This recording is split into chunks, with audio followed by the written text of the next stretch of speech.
Chicken biryani. Sunday కదా chicken biryani చేసాము.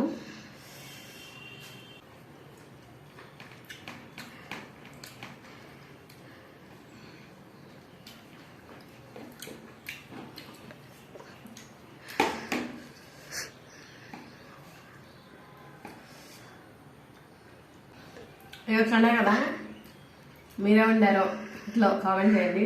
నేనైతే chicken biryani, chicken fry, chicken biryani చేశాను అనమాట. మరి అందులో చికెన్ ఫ్రై చేశాను. చాలా అంటే చాలా బాగా వచ్చింది. మీరు ఇంట్లో ఏమి వండారో కామెంట్ చేయండి. కాలిపోతుంది తినడానికి. ఇప్పుడే వండాను, వేడివేడిగా. చాలా అంటే చాలా టెంప్టింగ్ ఉంది అనమాట. చాలా చాలా టేస్టీగా ఉంది.